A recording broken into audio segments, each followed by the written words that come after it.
செய்திகள். தமிழ்நாடு நகர்ப்புற வாழ்விட மேம்பாட்டு வாரியத்தின் சார்பில் 327 கோடி ரூபாய் செலவில் கட்டப்பட உள்ள 2404 புதிய அடுக்குமாடி குடியிருப்புகளுக்கு முதலமைச்சர் மு.க. ஸ்டாலின் அவர்கள் அடிக்கல் நாட்டினார்.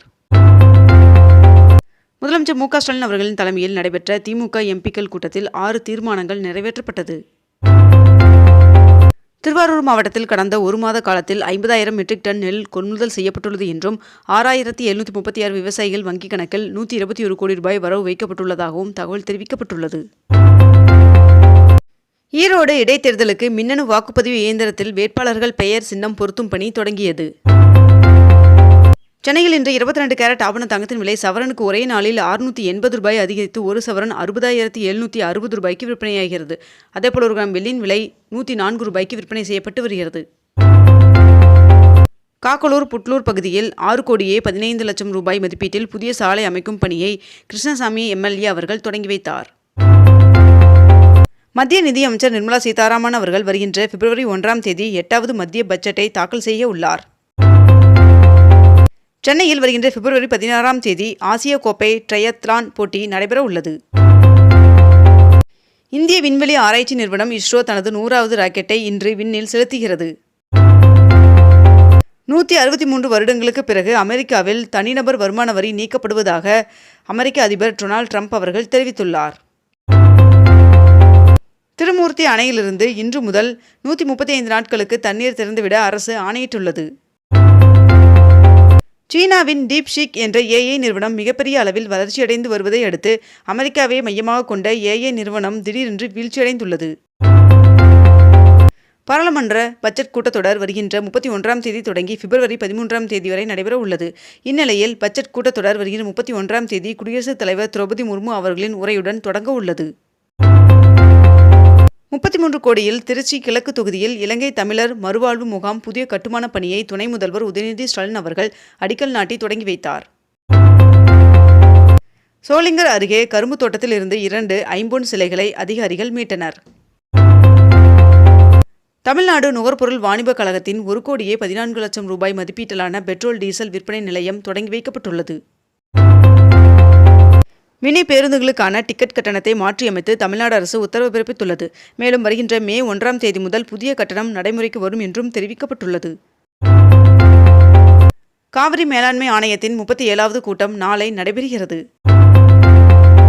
தை மாதத்தில் பொதுமக்கள் பயன்பெறும் வகையில் சார் பதிவாளர் அலுவலகங்களுக்கு கூடுதல் முன்பதிவு டோக்கன்கள் ஒதுக்கீடு செய்யப்படும் என்று தெரிவிக்கப்பட்டுள்ளது.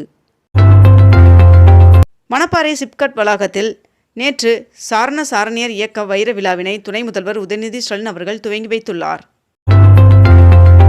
கல்வி மருத்துவ சிகிச்சைக்காக திமுக இளைஞர் அணி அறக்கட்டளை சார்பாக 15 பேருக்கு நிதியுதவியை துணை முதல்வர் உதயநிதி ஸ்டாலின் அவர்கள் வழங்கினார். இனி உங்கள் சொத்துக்கான பட்டாவுடன் வரைபடத்தையும் ஒரு சேர பதிவிறக்கம் செய்து கொள்ளும் திட்டத்தை தமிழக அரசு செயல்படுத்த உள்ளதாக தகவல் வெளியாகியுள்ளது.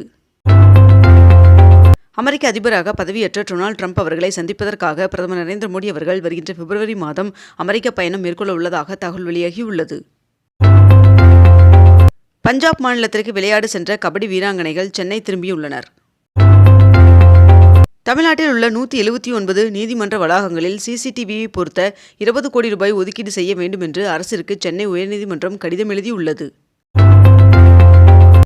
திருவாரூர் ஆட்சியர் அலுவலகத்தில் நேற்று நடைபெற்ற பொதுமக்கள் குறைதீர் கூட்டத்தில் 286 மனுக்கள் பெறப்பட்டது. விழுப்புரத்தில் 133 கோடி ரூபாய் மதிப்பிலான 116 திட்டங்களுக்கு முதலமைச்சர் மு.க. ஸ்டாலின் அவர்கள் அடிக்கல் நாட்டினார். நடிகர் தனுஷ் அவர்கள் தொடர்ந்த வழக்கை ரத்து செய்ய கோரி நெட்ஃபிளிக்ஸ் தாக்கல் செய்த மனு சென்னை உயர்நீதிமன்றத்தில் தள்ளுபடி செய்யப்பட்டுள்ளது.